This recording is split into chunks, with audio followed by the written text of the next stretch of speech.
कौन कौन से टॉपिक से जो हमारे फ्लूइड वाले चैप्टर में से रिमूव हो गए हैं?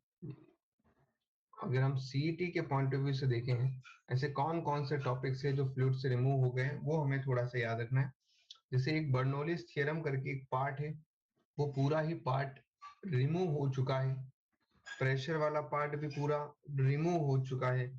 तो बचा क्या? जैसे शॉन ने बोला है कि sir 2.3, 2.8 and 2.9, this part is removed from the Maharashtra board CET syllabus and board syllabus। ठीक है, तो अब हमें रिमेनिंग पार्ट को पढ़ना है, अच्छे से समझना है। सबसे पहले हम लोग स्टार्ट करते हैं यहाँ पे।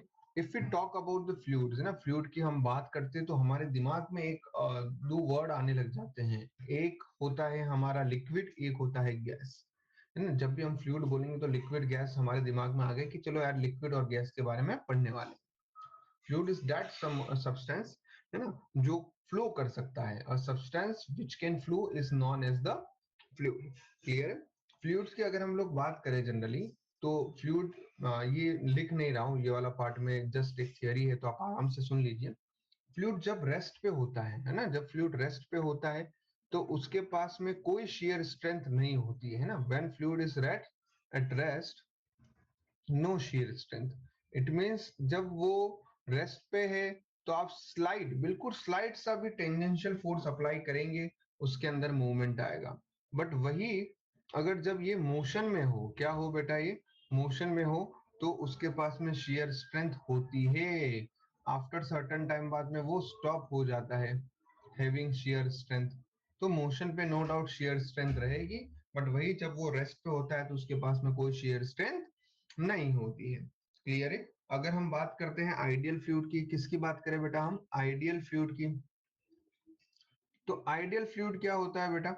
जब भी हम बात करते हैं आइडियल फ्लूइड की, तो आइडियल फ्लूइड के अंदर सबसे फर्स्ट पॉइंट जो आता है, ये क्या होगा? देखो यहाँ पे मैं कुछ वर्ड लिखे जा रहा हूँ, वो वहां से आप समझेंगे।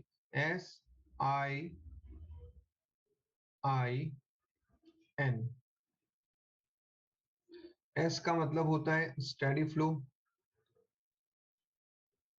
स्टेडी फ्लो का मतलब क्या होता है? Ideal fluids are those fluid, जब वो फ्लो करते हैं तो टाइम के रिस्पेक्ट में उसकी प्रॉपर्टीज में कोई चेंज नहीं होता है। किसके रिस्पेक्ट में कोई चेंज नहीं होता है दोस्तों? टाइम के रिस्पेक्ट में फ्लूइड की प्रॉपर्टी में कोई चेंज नहीं होता है। देन उस फ्लूइड को हम लोग क्या बोलते हैं? आइडियल फ्लूइड बोलते हैं। उसके बाद में ये क्या होते हैं? इनकम्प्रेसिबल होते हैं। क्या होते हैं ये? इनकम्प्रेसिबल होते हैं। दूसरी बात एक और हमें ये याद रखना है, ठीक है ना, ये इनकम्प्रेसिबल होते हैं। आइडियल फ्लूइड को आप कंप्रेस नहीं कर सकते हो। Third, this is irrotational. क्या होते हैं ये? इररोटेशनल होते हैं। अब इररोटेशनल का मतलब क्या होता है? कि जो अपने एक्सिस के अबाउट ना घूम सके उसको इररोटेशनल बोलते हैं। रोटेशनल किसको बोलते हैं? जो अपने एक्सिस के अबाउट घूम सकते हैं। और फोर्थ पॉइंट होता है इसका, वो है नॉन विस्कस। क्या है फोर्थ पॉइंट बेटा? नॉन विस्कस मींस इसकी विस्कोसिटी जीरो होती है।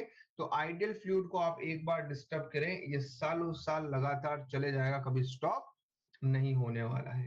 क्लियर है? तो नॉन विस्कस है, विस्कोसिटी जीरो है, लेयर्स के बीच में कोई इंटरनल रेजिस्टेंस नहीं है। इनकम्प्रेसिबल है, कंप्रेस नहीं किया जा सकता है। इरोटेशनल है, अपने एक्सिस के अबाउट रोटेट नहीं होते हैं। टाइम के रिस्पेक्ट में इनकी प्रॉपर्टी में कोई चेंज नहीं होता है। This is about the ideal fluid. Clear है? अब हम लोग आगे बढ़ते हैं। देखिए, अब जैसा कि प्रेशर के बारे में आप लोग बोल रहे हैं कि हटा दिया गया है, रिमूव कर दिया गया है, but still we should know something about the pressure. हम लोगों को थोड़ा सा इसके बारे में आना जरूरी है, क्योंकि प्रेशर बहुत ही हमारा इंपॉर्टेंट पॉइंट है अब इस चैप्टर का। ठीक है, तो हम प्रेशर की बात कर लेते हैं। तो प्रेशर का फॉर्मूला जैसा कि आप लोगों को पता है कि एक हमारा यहाँ पर एक और इम्पोर्टेंट जो होता है वो है एटमॉस्फेरिक प्रेशर। क्या होता है?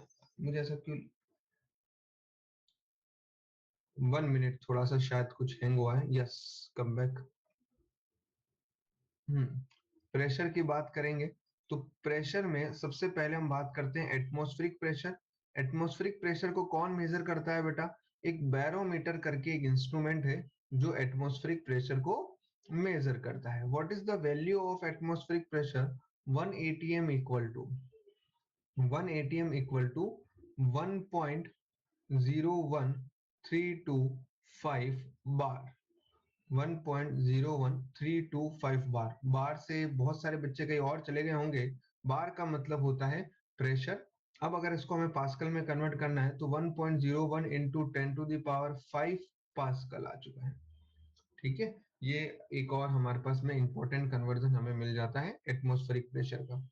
अब बेटा यार, अगर यहाँ पे मैं आपको एक सिंपल सा एग्जांपल देता हूँ।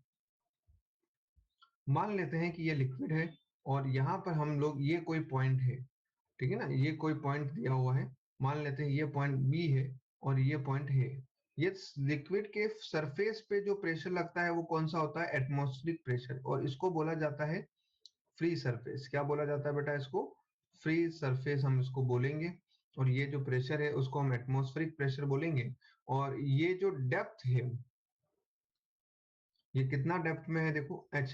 तो एक चीज हमेशा याद रखो कि जैसे जैसे आप डेप्थ में जाएंगे, आई रिपीट अगेन, जैसे जैसे आप डेप्थ में जाएंगे आपका प्रेशर जो है वो बढ़ता जाएगा। जैसे जैसे आप डेप्थ में जाएंगे प्रेशर जो है वो बढ़ता जाएगा। तो बी पॉइंट पे जो प्रेशर होगा, एक तो एटमॉस्फेरिक प्रेशर तो लग ही रहा है, प्लस वो h डेप्थ पे है तो रो जी एच आ जाएगा।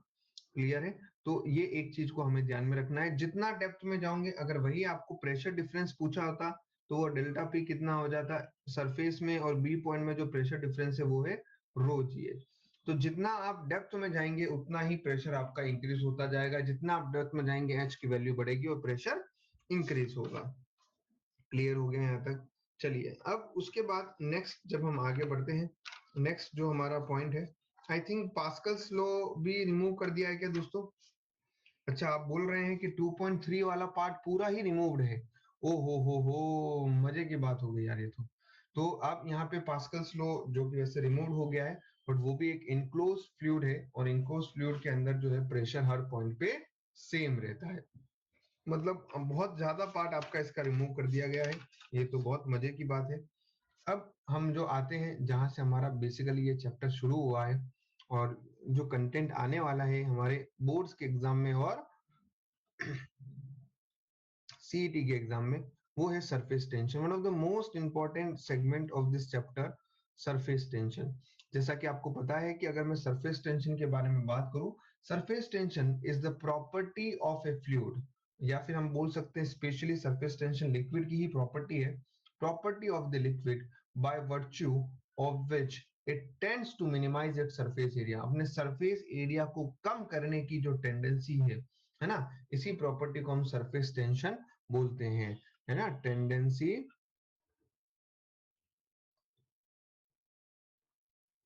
टू मिनिमाइज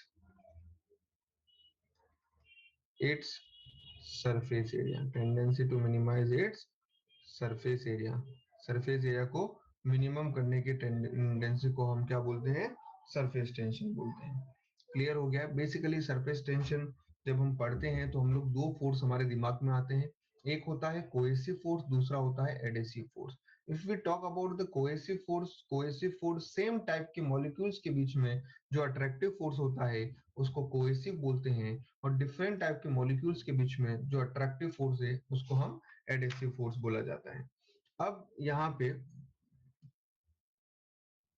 ये तो हुआ कोएसिव फोर्स के बारे में। ठीक है, एक यहाँ पे एक थियोरेटिकल पार्ट है जो दोस्तों आप लोग खुद से भी पढ़ सकते हैं। वो थियोरेटिकल पार्ट एक डेरिवेशन थियोरी है, जहां पर हमें आपको अगर सिंपल टर्म में दिखाऊं तो ये रहा एक कंटेनर और इसमें हमारा ये वाटर है, और यहाँ पर आपको 3 पॉइंट्स देखने हैं। कितने पॉइंट्स देखने हैं?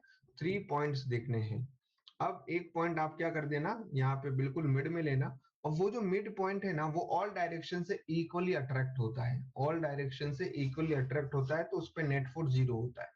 बट एक जो पार्टिकल है वो सरफेस पे है, उसमें नेट फोर्स डाउनवर्ड डायरेक्शन में है, क्योंकि अपर डायरेक्शन में एयर के मॉलिक्यूल है, डाउनवर्ड डायरेक्शन में वाटर के मॉलिक्यूल है। वाटर का अट्रैक्शन ज्यादा था as compare to the air, that's why net force downward direction में है। इसीलिए वो जो सरफेस के मॉलिक्यूल्स है उनके अंदर आने की टेंडेंसी होती है, वो इनवर्ड डायरेक्शन में जाते हैं, वो टूवर्ड्स द लिक्विड जाते हैं, इनसाइड द लिक्विड जाते हैं। उससे होता क्या है कि सरफेस पे लेस नंबर ऑफ मॉलिक्यूल्स रह जाते हैं। जब सरफेस पे लेस नंबर ऑफ मॉलिक्यूल्स रहेंगे तो सरफेस एरिया ऑटोमेटिकली क्या हो जाएगा? डिक्रीज हो जाएगा। और सरफेस एरिया डिक्रीज हो रहा है तो इसी प्रॉपर्टी को हम लोग क्या बोलते हैं, सरफेस टेंशन बोलते हैं। और जो रिमेनिंग सरफेस पे मॉलिक्यूल्स रहते हैं वो अंडर टेंशन रहते हैं, वो स्ट्रेच कंडीशन में रहते हैं। ठीक है, अब मैथमेटिकली फॉर्मूला देखते हैं सरफेस टेंशन का। तो सरफेस टेंशन पहली बात तो हम लोग देखें तो ये स्केलर क्वांटिटी है, आजकल इसको टेंसर भी बोलते हैं, है ना। कुछ बुक स्केलर लिखती है, कुछ बुक टेंसर लिखती है, बट इन शॉर्ट ये वेक्टर क्वांटिटी नहीं है। ठीक है, ये सिर्फ और सिर्फ हम लोग चाहे स्पेशल कैटेगरी के फंड में देखें तो ये टेंसर क्वांटिटी है। अब इसका फॉर्मूला क्या है, फोर्स पर यूनिट लेंथ। क्या है फॉर्मूला इसका, फोर्स पर यूनिट लेंथ। और ये कौन से डायरेक्शन में लिखती है, act tangential to the surface, surface के टेंजेंशियली एक्ट करती है ये।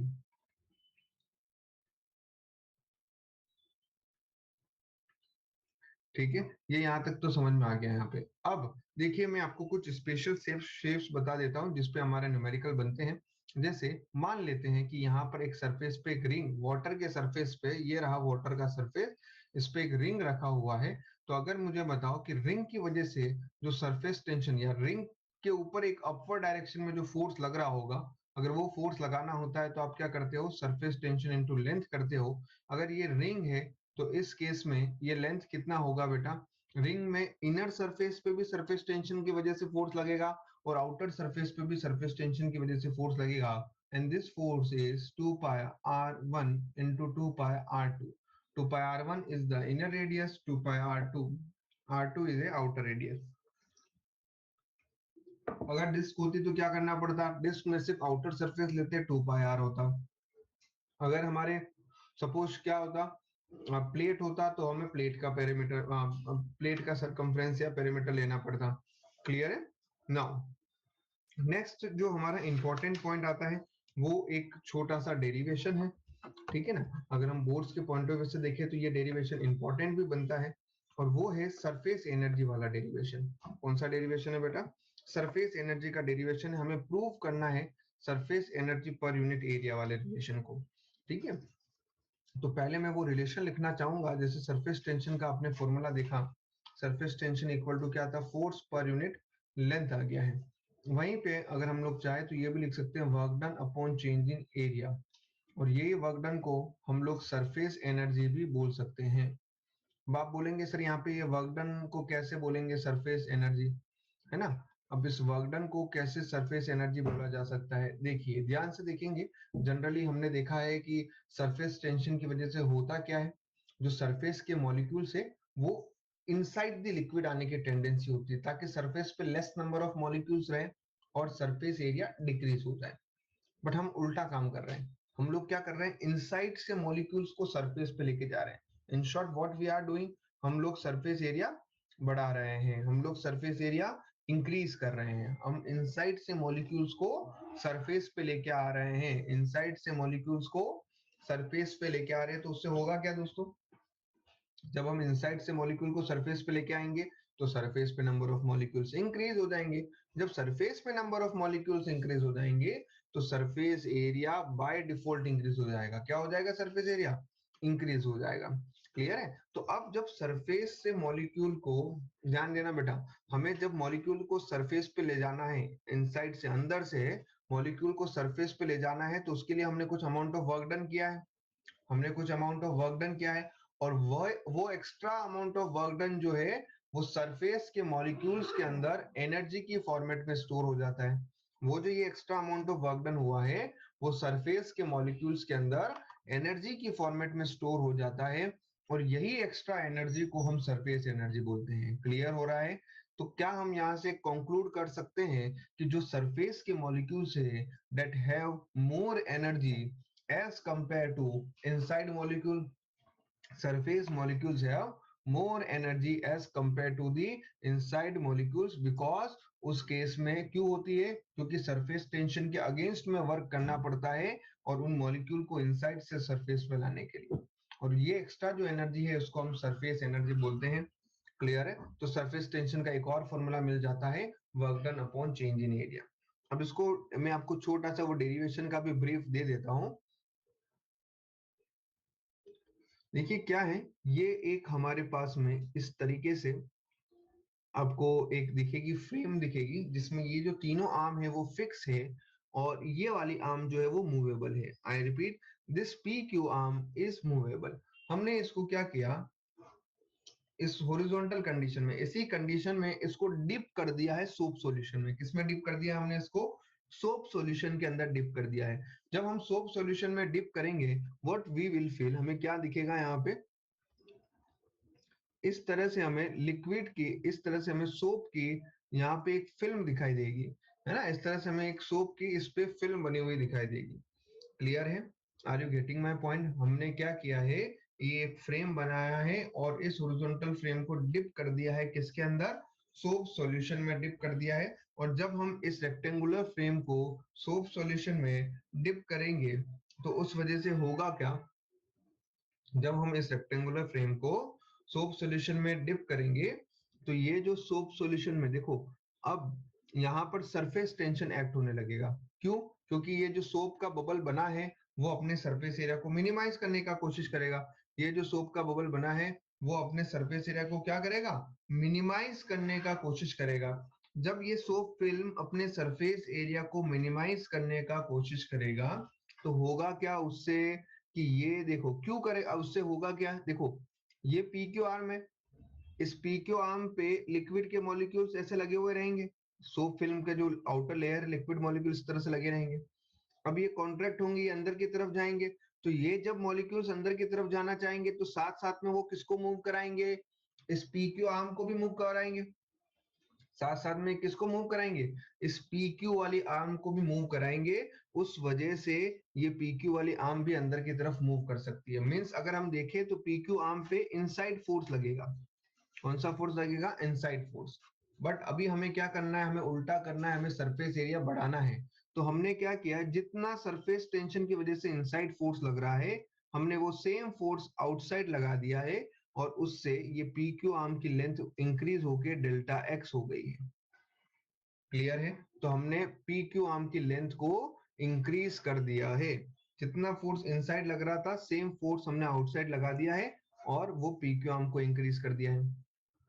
सिंपल हो गया यहाँ पे। तो दैट फोर्स F जो है वो किसके इक्वल होगा? जितना सरफेस टेंशन की वजह से फोर्स लग रहा है, और force due to surface tension हमें पता है सरफेस टेंशन इनटू लेंथ होता है। बट बेटा यहाँ पर हमें 2L से मल्टीप्लाई करना पड़ेगा।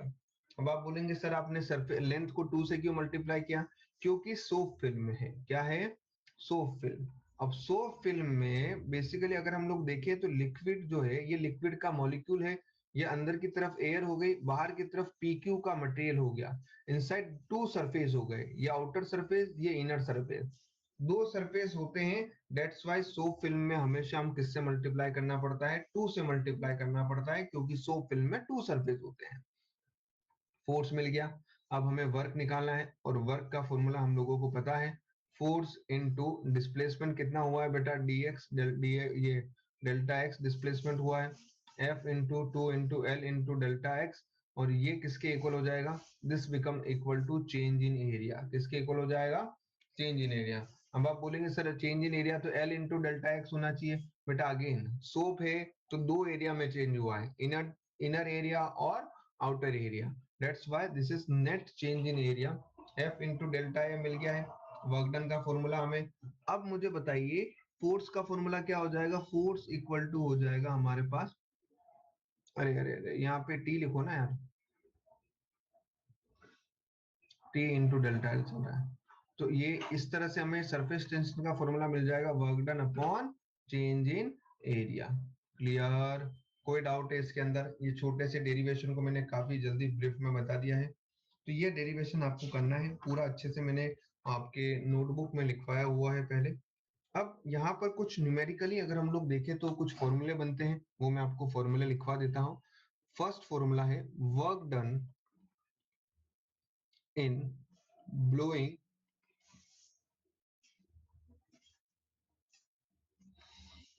वर्क डन इन ब्लोइंग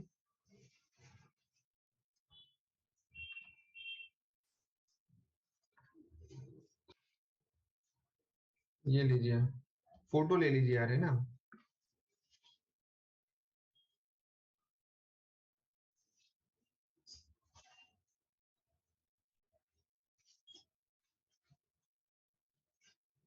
चलिए, work done in blowing a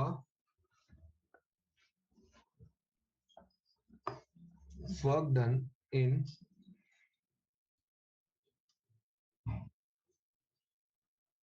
blowing liquid drop. पहले हम बात करेंगे लिक्विड ड्रॉप की। तो लिक्विड ड्रॉप को ब्लो करना है, लिक्विड ड्रॉप को फॉर्म करना है, तो इस केस में वर्क डन का फॉर्मूला हमें पता लग गया है, क्या है? Surface tension into change in area होता है।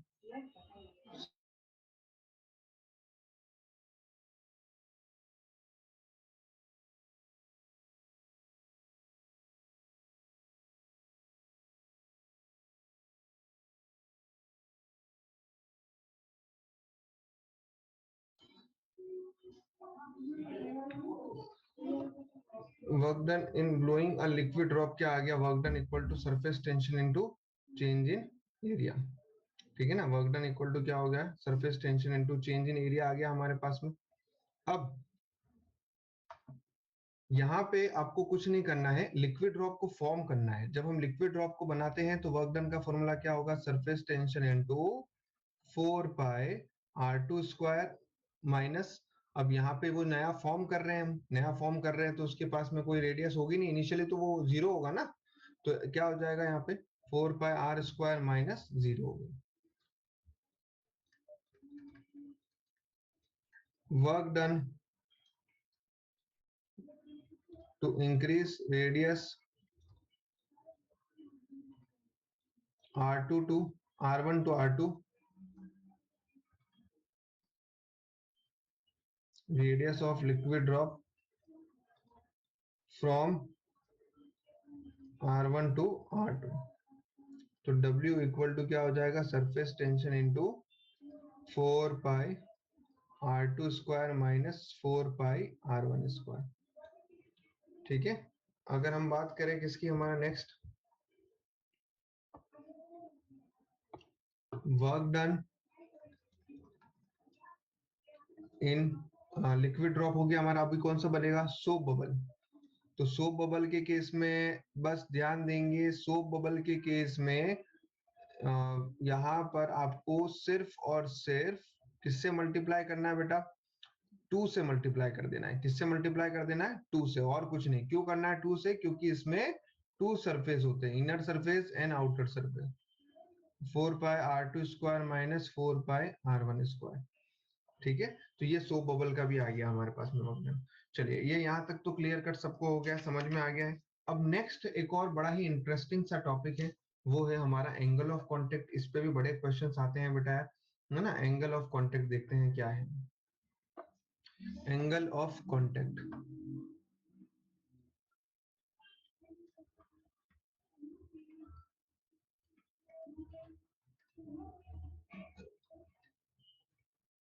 Angle of contact. अब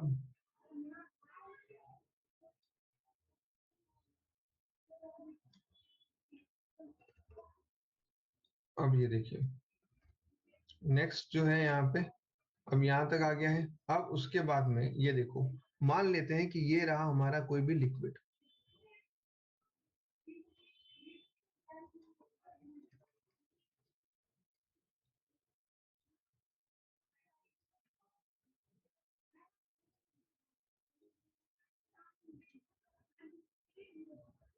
अब यहाँ पे क्या करो?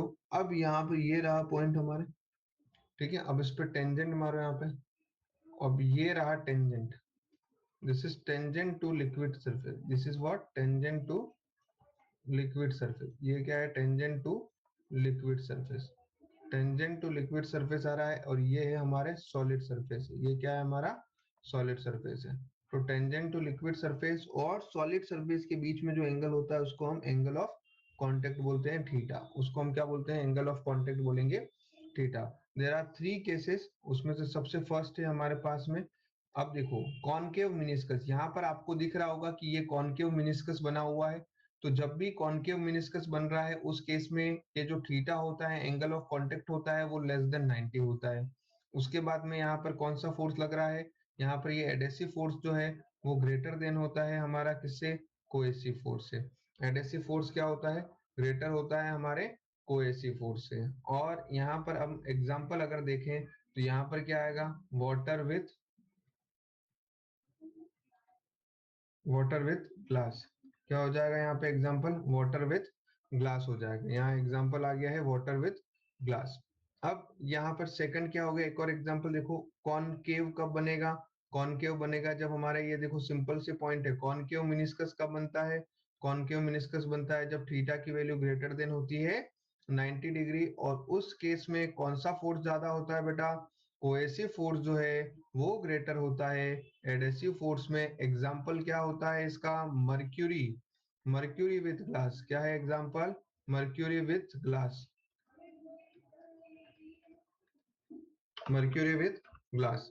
And the third is, third अगर हम लोग देखें, थर्ड देखो इसके अंदर जब थीटा की वैल्यू, अब ये देखो प्लेन सरफेस है ना, अब यहाँ पर जब थीटा की वैल्यू जो है आप देख लो अगर 90 डिग्री है तो उस केस में क्या होगा, उस केस में कोएसिव इक्वल हो जाएगा एडेसिव के। और वो एग्जांपल याद रखे, वो सिल्वर, वाटर विथ सिल्वर, क्या हो जाएगा उसका एग्जांपल, वाटर विथ सिल्वर। ठीक है, ये हो गया। अब फोर्थ पॉइंट कौन सा हो जाएगा, थीटा की वैल्यू 0 कब होती है, जब हमारा एडेसिव जो है वो मेनी टाइम्स ग्रेटर हो कोएसिव से, तब हमारे पास में क्या होगा, थीटा इक्वल टू 0 हो रहा है। और ये क्या होगा, pure water with clean glass, pure water with clean glass, with clean glass, pure water with clean glass, ये आ गया हमारे पास। ठीक है, तो this is the 4 important points जो हमें याद में रखने हैं। अब उसके बाद में ये तो हो गया हमारे किसके बारे में बेटा, this is all about the angle of contact का एक छोटा सा मैंने ब्रीफ आपको दिया है। अब उसके बाद में नेक्स्ट जो है, अरे ये कॉन्वेक्स है बेटा, कॉन्वेक्स है ये, दिस सेकंड वाला इज कॉन्वेक्स, कॉनकेव वो हो गया है, दिस इज कॉन्वेक्स, कॉन्वेक्स हो गया ये। ठीक है, सेकंड वाला इज दी कॉन्वेक्स। ठीक है ना। अब नेक्स्ट हमारा एक और इसमें टॉपिक है, वो है शेप ऑफ ड्रॉप। क्या है नेक्स्ट हमारा, shape of drop, shape of drop. देखो नेक्स्ट शेप ऑफ ड्रॉप, मैं पीडीएफ भेज दूंगा, अभी तुम आराम से बिंदास समझो पहले तो। Shape of drop, shape of drop की बात करेंगे, ये भी एक हमारा अच्छा खासा थियोरी का एक टॉपिक बनता है। देखिए शेप ऑफ ड्रॉप में क्या करना है कि ये कोई भी हमारा एक ड्रॉप है, इस तरह से आप देखिए यार, ये कौन सी है, क्या हो गया, ये लिक्विड हो गया है, ठीक है, ये हमारा सॉलिड हो गया है, और ये हमारा एयर हो गया है।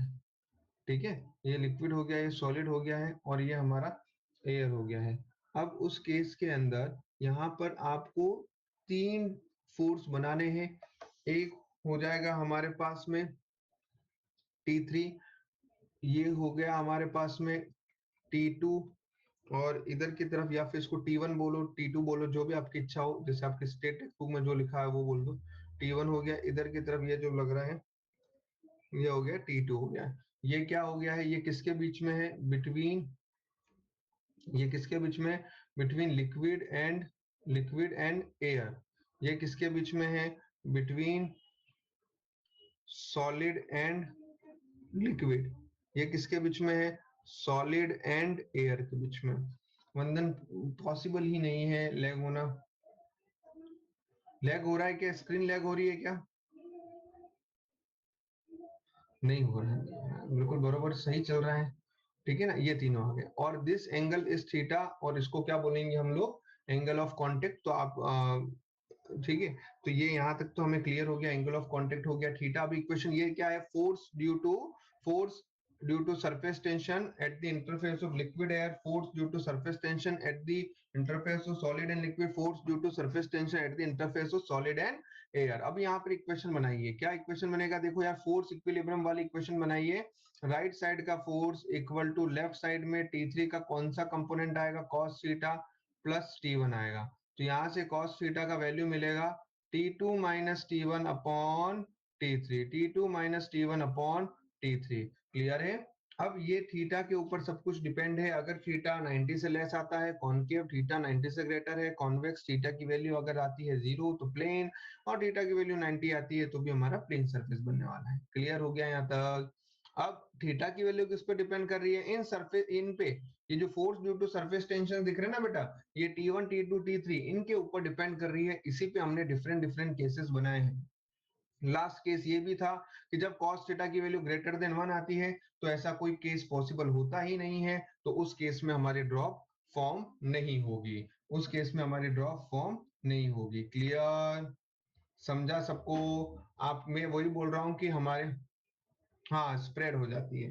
ठीक है, तो बुक में आप देख लेना, हमारे नोट्स में मैंने T1 T2 T3 किसको लिखवाया है, मे भी नंबर ऊपर नीचे हो सकता है, बट मैंने यहाँ क्लियरली मेंशन कर दिया है T1 सॉलिड लिक्विड के बीच में, T2 सॉलिड एयर के बीच में, T3 लिक्विड एयर के बीच में। क्लियर हो गया यहाँ तक? अब नेक्स्ट जो हमारा है, यहाँ पर एक और बहुत ही इंपॉर्टेंट डेरिवेशन बनता हुआ दिखाई दे रहा है मुझे, और वो है एक्सिस प्रेशर का डेरिवेशन। कौन सा डेरिवेशन है दोस्तों? एक्सिस प्रेशर का डेरिवेशन। फटाफट रिजॉइन करेंगे एक बार यार, रिजॉइन कीजिए जल्दी जल्दी, रिजॉइन करेंगे, रिजॉइन करो, रिजॉइन करो। Derivation is based on axis pressure, है ना, एक्सिस प्रेशर से रिलेटेड डेरिवेशन है। तो यहाँ पे हेडिंग डालेंगे axis pressure inside a drop, axis pressure inside a drop. ठीक है ना, सब में नहीं आता है उसका डेरिवेशन ही है, उसका थियरी क्वेश्चन ही आता है दोस्त, axis pressure inside a drop. अब उसके बाद में अगर हम बात करें यहाँ पे, अगर आ भी जाए तो कर सकते हैं यार, है ना, वो आ भी जाए तो हमें वो फॉर्मूला लगाना है, लाप्लास लॉ भी बोला जाता है इसको। देखिए यार, इस केस में क्या है, बहुत ही अच्छा डेरिवेशन है, इंपॉर्टेंट डेरिवेशन है। एक छोटा सा हमने क्या लिया, एक लिक्विड ड्रॉप के बारे में बात कर रहे हैं। किसके बारे में बात कर रहे हैं? लिक्विड ड्रॉप के बारे में बात कर रहे हैं। ध्यान से हम देखेंगे, लिक्विड ड्रॉप के बारे में बात कर रहे हैं। This is the inner pressure, और ये रहा इनर प्रेशर है, और इसकी रेडियस है आर, और ये धीरे धीरे धीरे धीरे प्रेशर, क्या प्रेशर की वजह से क्या हो रहा है, ये देखो, रेडियस जो है वो इंक्रीज होके कितना हो रहा है बेटा, डेल्टा आर हो रहा है। कितना हो रहा है? रेडियस इंक्रीज होके डेल्टा आर से इंक्रीज हो रहा है, तो R plus delta R radius हो रहा है। और this is the outer pressure P naught, this is the outer pressure क्या हो गया है, प्री नोट। अब आपको भी पता है कि एक्सिस प्रेशर है, इसका सिंपल सा मीनिंग है कि इनर प्रेशर जो है वो ग्रेटर देन है outer pressure P note. P I is greater than हो रहा है पी नोट। तो अगर मैं पूछूं एक्सिस प्रेशर कितना है, तो आप बोलेंगे कि सही एक्सिस प्रेशर जो है वो है P I minus P not.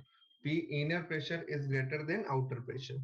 अब मुझे बताओ, जब इनर प्रेशर ग्रेटर होगा आउटर प्रेशर से, तो ऑब्वियसली बात है कि एरिया में इंक्रीमेंट आएगा। तो इनिशियल एरिया A1 जो था वो था 4 पाई आर स्क्वायर, और फाइनल एरिया A2 जो है वो है हमारा 4 pi r plus delta r का whole square. This become 4 pi are square, 4 pi are square, और ये यहाँ पे आप लिख दीजिए 2 into r delta r plus delta r का square. As you all know that delta r already small quantity है, और जब भी हम स्मॉल क्वांटिटी का स्क्वायर करते हैं दिस बिकम इक्विवेलेंट टू 0।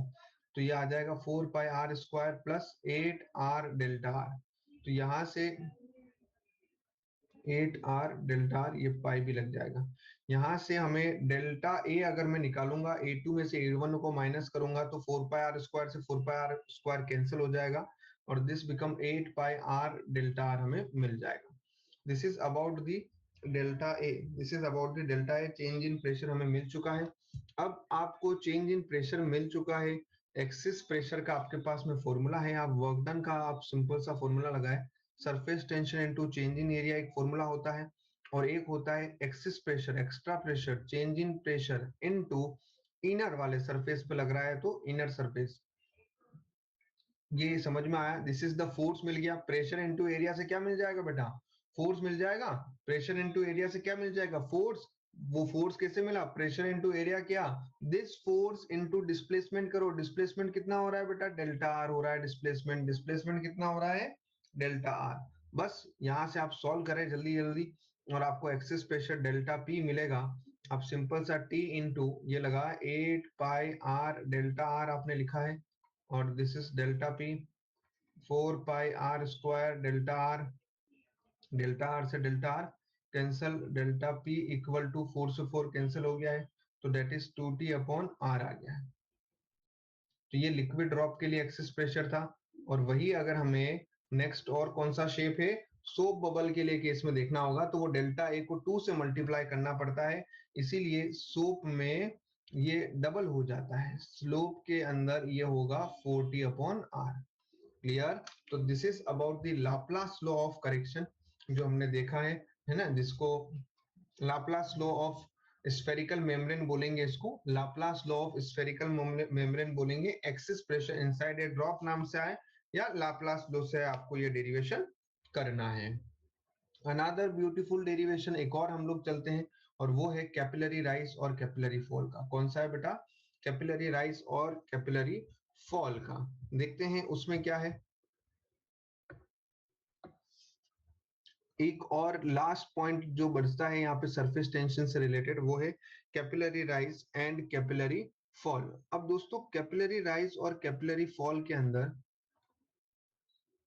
जो कैपिलरिटी वाला जो फिनोमिना है उसमें होता क्या है कि जो लिक्विड जो है ना, लिक्विड जो है वो उस ट्यूब के अंदर अगर राइज कर रहा है या ट्यूब के अंदर फॉल कर रहा है, जो एक्चुअल लिक्विड का सरफेस का लेवल है उस लेवल से वो उस ट्यूब में राइज कर रहा है या फॉल कर रहा है, इस फिनोमिना को हम कैपिलरी राइज और कैपिलरी फॉल बोलते हैं।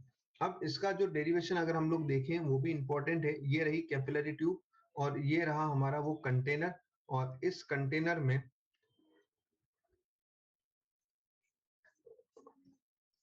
ये लिक्विड हमने डाला, ठीक है। अब होगा क्या यहाँ पे, अगर ये लिफ्ट देखो इसके अंदर ये लिफ्ट कर रहा है, देखो ये इस ट्यूब के अंदर लिफ्ट कर गया है ये लिक्विड, ठीक है। और आप देखेंगे कि अपवर्ड डायरेक्शन में अपवर्ड वाला मिनिस्कस इस तरह से होगा, कॉनकेव मिनिस्कस। क्या है ये? कॉनकेव मिनिस्कस बनाया मैंने, और इस तरह से अगर इसको हम सरफेस टेंशन बनाते हैं tangential to the surface, this is surface tension T. और सरफेस टेंशन टी और ये कंपोनेंट जो आ रहा होगा ये एंगल थीटा है, तो यहाँ पे भी एंगल थीटा होगा। Theta is the angle of contact, this is T cos theta. तो अगर आप अपवर्ड डायरेक्शन का फोर्स देखेंगे तो आपको मिलेगा T cos theta, surface tension की वजह से अपवर्ड डायरेक्शन में लग रहा है, इनटू वो पेरीमीटर 2πr। और डाउनवर्ड में कौन सा फोर्स होगा बेटा? डाउनवर्ड में उसका वेट लगेगा W, और वो W जो है वो कौन सा है W? वो W ये वाला पार्ट है, ठीक है ना, ये weight, that equal to mg। और मास को हम लोग लिख सकते हैं density into volume into G, और डेंसिटी इंटू वॉल्यूम को हम लोग एरिया लिख देते हैं, और ये जो है ये h आ गया है हमारे पास में इंटू जी। एरिया क्या हो जाएगा यहाँ पे, pi are square H into G. अब upward force T cos theta into 2πr, because balance condition में है, upward force equal to downward force, और डाउनवर्ड फोर्स आ गया rho pi are square H into G. Pi से pi cancel हो जाएगा, are से आर कैंसिल हो जाएगा, और एच का वैल्यू आएगा 2t cos theta upon rho R G, 2t cos theta upon rho R G. This is the derivation. अब यहाँ पे थीटा का बड़ा इंपॉर्टेंस है, अगर थीटा 90 से कम होगा तो h पॉजिटिव आएगा, थीटा 90 से ज्यादा होगा cos थीटा की वैल्यू नेगेटिव आएगी, h की वैल्यू भी नेगेटिव है, h की वैल्यू नेगेटिव है तो आप बोल देना ये कैपिलरी फॉल है। क्या है ये? कैपिलरी फॉल है अगर h की वैल्यू नेगेटिव आती है। कोई डाउट है? समझ में आया इतना सबको? अब नेक्स्ट एक और जो हमारा टॉपिक आता है वो है, देखो फ्लूइड्स इन मोशन वाला। कौन सा है next topic? Fluid in motion. अब जब हम फ्लूइड इन मोशन को देखते हैं, मतलब फ्लूइड हमारा मोशन में है ना, अब उस टाइम पे कौन कौन सी प्रॉपर्टीज या कौन कौन से टाइप फ्लो जिसको बोलेंगे कि हाँ फ्लूइड मोशन में है तो उसको फ्लो बोलते हैं हम लोग। तो फ्लो क्या है, कौन कौन से टाइप के फ्लो होते हैं? जनरली टू टाइप के फ्लो हम पढ़ते हैं, एक है स्ट्रीमलाइन फ्लो और दूसरा है हमारा laminar flow, sorry streamline flow and turbulent flow. Laminar flow, streamline flow को ही हम लेमिनार फ्लो भी बोल सकते हैं, ठीक है ना। अब स्ट्रीमलाइन फ्लो क्या होता है? ये स्मूथ फ्लो होता है, ऑर्गेनाइज फ्लो होता है। टर्बुलेंट फ्लो क्या होता है? ये जिगजैग पाथ में पार्टिकल यहाँ पे ट्रैवल करते हैं, रैंडमली पार्टिकल्स मूव करते हैं। और स्ट्रीमलाइन फ्लो के अंदर, स्ट्रीमलाइन फ्लो में पार्टिकल स्मूथ ऑर्गेनाइज वे में मूव करते हैं। फर्स्ट पार्टिकल ने जो पाथ ट्रैवल किया है सेकंड पार्टिकल भी वही पाथ ट्रैवल करता है, लेकिन टर्बुलेंट फ्लो में पार्टिकल स्मूथ वे में नहीं मुड़ते, पार्टिकल जिगजैग पाथ में मूव कर रहे हैं, है ना, उनका कोई स्पेसिफिक पाथ नहीं होता है, वो रैंडमली मूव करते हैं। तो अगर हम बात करते हैं यहाँ पे जिगजैग मूव करेंगे, यहाँ पे वो ऑर्गेनाइज वे में मूव करेंगे। अब एक और कौन सा फैक्टर है किससे हमें पता लगेगा कि ये फ्लो स्ट्रीमलाइन है या टर्बुलेंट है, और वो फैक्टर है हमारा रेनॉल्ड्स नंबर। रेनॉल्ड्स नंबर जिसका फॉर्मूला होता है rho into v into d upon eta. Eta यहाँ पर कोएफिशिएंट ऑफ विस्कोसिटी है। क्या है नीटा यहाँ पर? कोएफिशिएंट ऑफ विस्कोसिटी है। और डी का मतलब होता है डायमीटर ऑफ पाइप, और नीटा मतलब होता है कोएफिशिएंट ऑफ विस्कोसिटी। क्या है? Coefficient of viscosity. और वी का मतलब वेलोसिटी ऑफ फ्लो, है ना। अगर ये रेनॉल्ड्स नंबर देखो, डी पाइप की बात चल रही है तो पाइप के अंदर लिक्विड फ्लो हो रहा होगा, तो पाइप फ्लो में रेनॉल्ड्स नंबर अगर 2000 से कम दिख रहा है तो वो फ्लो लेमिनार है, स्ट्रीमलाइन है। अगर वो ग्रेटर देन 3000 है तो दिस फ्लो इज टर्बुलेंट। क्या है? This flow is turbulent. वो फ्लो क्या हो जाएगा? टर्बुलेंट होगा। स्ट्रीमलाइन फ्लो के अंदर एक स्पेशल और जिसको हम बोलते हैं कि कैरेक्टरिस्टिक्स है, जिसे नाम में ही लिखा हुआ स्ट्रीमलाइन। तो क्या होता है स्ट्रीमलाइन? ये रहा लिक्विड का फ्लो, है ना। इस पे कोई भी आप एक इमेजिनरी लाइन ड्रॉ कर दीजिए, रेंडमली कोई भी एक इमेजिनरी लाइन ड्रॉ कर दीजिए। मैंने ये लाइन ड्रॉ किया है, और अब इस लाइन के किसी भी पॉइंट पे जब मैं टेंजेंट मारता हूं तो वो टेंजेंट मुझे क्या दिखाता है? फ्लो की डायरेक्शन दिखाता है। वो टेंजेंट मुझे क्या दिखाता है? फ्लो की डायरेक्शन दिखाता है। तो स्ट्रीम लाइन वो लाइन है, वो इमेजिनरी कर्व है जिसपे हम जब टेंजेंट मारते हैं तो वो टेंजेंट हमें फ्लो की डायरेक्शन दिखाता है। किसकी डायरेक्शन दिखाता है? फ्लो की। क्लियर हो गया यहाँ तक? अब ये तो था हमारा रेनॉल्ड्स नंबर, और यही जो वेलोसिटी है ना ये बेटा, ये वेलोसिटी को हम क्रिटिकल वेलोसिटी भी बोल सकते हैं। Critical velocity below which flow is streamline, above which flow is turbulent. Critical velocity कब बोलेंगे? जिस वेलोसिटी के बिलो अगर वेलोसिटी हो तो फ्लो स्ट्रीमलाइन हो, जिस वेलोसिटी के अबव अगर फ्लो हो तो टर्बुलेंट फ्लो हो, तो उस वेलोसिटी को क्रिटिकल वेलोसिटी बोलते हैं। और रेनॉल्ड्स नंबर वो डायमेंशनलेस नंबर है, वो पैरामीटर है जो हमें ये बताता है कि ये फ्लूइड स्ट्रीमलाइन है या फिर टर्बुलेंट है। Is that clear with everyone? समझा सबको? अब नेक्स्ट एक और जो टॉपिक बचता है इस चैप्टर का, और वो है हमारा विस्कोसिटी। क्या है वो टॉपिक? विस्कोसिटी। बेसिकली जब भी हम विस्कोसिटी की बात करते हैं तो हमारे दिमाग में एक वर्ड आ जाता है विस्कस फोर्स, रजिस्टिंग फोर्स, है ना। तो विस्कोसिटी वो पैरामीटर है, मतलब हम बोल सकते हैं कि viscosity is the internal resistance between the layers. Layers के बीच का जो रेजिस्टेंस होता है ना, इंटरनली जो इंटरनल रेजिस्टेंस है, इंटरनल जो फ्रिक्शन है, उसी को हम बोलते हैं विस्कोसिटी। जितना हाई विस्कोसिटी होगा उतना वो लिक्विड उतना ही विस्कस होगा, उतना ही वो गाढ़ा होगा, उतना ही वो मूव करने में उसको डिफिकल्टी होगी, उतना ही वो स्लो मूव करेगा। क्लियर है? तो विस्कोसिटी को बेसिकली दो लॉ से हम समझते हैं। एक है हमारा न्यूटन बाबा का लॉ, जो कहीं पे भी लगा सकते हैं, Newton's law of viscosity. Newton's law of viscosity. अब जब हम न्यूटन्स लॉ ऑफ विस्कोसिटी की बात करेंगे यार दोस्तों, तो यहाँ पर हमारे को फॉर्मूला याद आता है, that is the viscous force. मैं आपको थोड़ा सा यहाँ ब्रीफ करना चाहूंगा इसके बारे में। ये देखिए, ये रहा लिक्विड। मान लेते हैं कि ये है ग्राउंड। ऑब्वियस बात है यार, ग्राउंड पे जो लिक्विड के पार्टिकल्स टच होंगे उनकी वेलोसिटी जीरो हो जाएगी, है ना। ग्राउंड पे जो लिक्विड के पार्टिकल्स टच होंगे उनकी वेलोसिटी जीरो हो जाएगी। मान लेते हैं यहाँ पे एक प्लेट मूव कर रही है, और इस प्लेट का एरिया ए है, और ये v वेलोसिटी के साथ मूव कर रही है।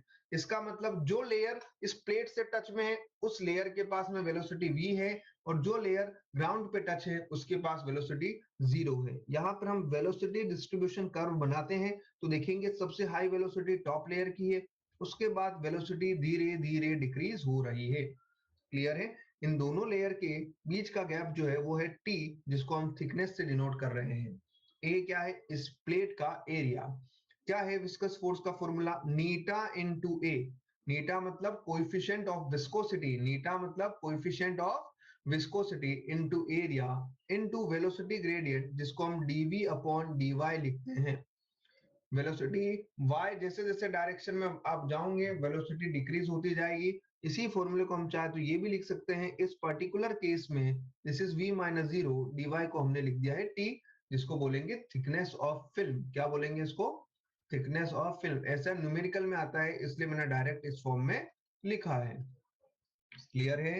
अब विस्कोसिटी की यूनिट के बारे में अगर कोई पूछे तो हमेशा याद रखे इसकी यूनिट होती है पास्कल सेकेंड्स, और एक और अगर हम यूनिट इसकी जो है वो है पॉइस। तो 1 पॉइस इक्वल टू होता है 1/10 पास्कल सेकेंड। क्या है? 1/10 पास्कल सेकेंड। यूनिट हमेशा याद रखनी है विस्कोसिटी की। अब नेक्स्ट जो एक और मेथड है वो है हमारा Stokes law. Stokes law basically empirical formula है, ठीक है ना। और ये सिर्फ और सिर्फ किसमें यूज किया जा सकता है? स्फेरिकल ऑब्जेक्ट्स में। किसमें यूज किया जा सकता है? स्फेरिकल ऑब्जेक्ट में। याद रखेंगे स्टोक्स लॉ सिर्फ और सिर्फ स्फेरिकल ऑब्जेक्ट में ही हम यूज कर सकते हैं। स्टोक्स लॉ सिर्फ और सिर्फ स्फेरिकल ऑब्जेक्ट में ही हम यूज कर सकते हैं। क्लियर है? अब स्टोक्स लॉ की अगर मैं बात करूं, इस पे ये जो विस्कस फोर्स की बात हो रही है, इसका रेडियस v है, ये बॉडी डाउनवर्ड, इसका रेडियस r है, सॉरी, ये डाउनवर्ड डायरेक्शन में v वेलोसिटी से जा रही है, इसलिए मोशन के अपोजिट एक विस्कस फोर्स लग रहा है। और इस विस्कस फोर्स का फॉर्मूला है 6 पाई नीटा आर वी। क्या है formula? 6 pi eta r v. क्या है formula? 6 pi eta r v. Clear है? This is the viscous force का फॉर्मूला। कहां लगा सकते हैं? Only for spherical object, that's it. बाकी हर कहीं नहीं लगा सकते। न्यूटन लॉ कहीं पे भी अप्लाई करो, Stokes law only for spherical object अगर कभी ट्रैवल कर रहा है किसी लिक्विड में, कभी किसी फ्लूइड में, तो उस वजह से कितना विस्कस फोर्स लगा है वो हम फाइंड आउट कर सकते हैं। अब यहाँ एक और कॉन्सेप्ट बनता है, अच्छा खासा न्यूमेरिकल भी बनता है उस पे, और बहुत फेमस है नीट वालों के लिए मैं बोलूंगा, सॉरी सीईटी वालों के लिए। That is terminal velocity. That is terminal velocity. Terminal velocity जब भी बोलूं तो दिमाग में आना चाहिए कांस्टेंट वेलोसिटी। कांस्टेंट वेलोसिटी है, इसका मतलब दिमाग में आना चाहिए एक्सेलरेशन जीरो। एक्सेलरेशन जीरो है, इसका मतलब दिमाग में आना चाहिए नेट फोर्स जीरो है, बॉडी इक्विलिब्रियम कंडीशन में होनी चाहिए। अब देखिए, ये रहा एक स्फेरिकल बॉडी है और ये लिक्विड के अंदर मूव कर रही है। किसके अंदर मूव कर रही है? लिक्विड के अंदर मूव कर रही है, डाउनवर्ड डायरेक्शन में मूव कर रही है। कौन से डायरेक्शन में मूव कर रही है? डाउनवर्ड डायरेक्शन में, with terminal velocity. Constant velocity के साथ डाउनवर्ड डायरेक्शन में मूव कर रही है। एक फोर्स लगेगा जब ये डाउनवर्ड डायरेक्शन में मूव करेगी v वेलोसिटी के साथ, वेट लग रहा है mg, लिक्विड में है, विस्कस फ्लूइड है, उस वजह से विस्कोसिटी जो लगेगी वो मोशन के अपोजिट लगेगी, दैट इज एफ वी। और एक और फोर्स लगेगा इसके ऊपर, वो है बुओयंट फोर्स। कौन सा है वो फोर्स? बुओयंट फोर्स। तो हम लोग साफ यहाँ देख सकते हैं, जब बॉडी इक्विलिब्रियम कंडीशन में है तो downward force is equal to upward force F V, buoyant force plus viscous force. अब जब हम बात करते हैं मास की, तो यहाँ पे इसको लिख सकते हैं density of body into into volume, actual volume of the body into g. और यहाँ बॉयंट फोर्स में क्या आएगा? डेंसिटी ऑफ लिक्विड, और कंप्लीटली सबमर्ज है ऑब्वियसली यार, तो जो हमारा एक्चुअल वॉल्यूम है वही डिस्प्लेस्ड वॉल्यूम के इक्वल होगा इनटू जी। बॉयंट फोर्स का फॉर्मूला पता है ना आपको? Weight of fluid displaced by the body. क्या होता है? Weight of fluid displaced by the body. तो वेट ऑफ फ्लूइड ले रहे हैं तो डेंसिटी भी किसकी लेंगे? फ्लूइड की लेंगे। वॉल्यूम, इमर्ज्ड वॉल्यूम, यहाँ पर फुल्ली इमर्ज है इसलिए इमर्ज्ड वॉल्यूम एक्चुअल वॉल्यूम के इक्वल हो गया है, और ये आ गया है 6 पाई नीटा आर वी। बेटा यहाँ पर आपको इस वॉल्यूम को, ये जो वॉल्यूम है, इस वॉल्यूम को किसमें पुट, क्या पुट कर देना है? Pi are square, 4/3 pi are square में आप पुट करेंगे, सॉल्व करेंगे, और आपको क्या मिल जाएगा?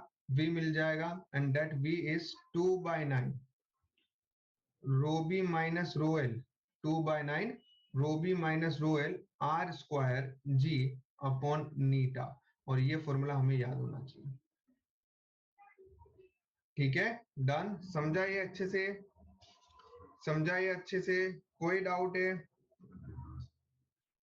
कोई डाउट है? कैन आई से दैट कि जितना हमारा बोर्ड्स का पोर्शन है, ये उतना हमने सिनॉप्सिस अच्छे से कर लिया है पूरा?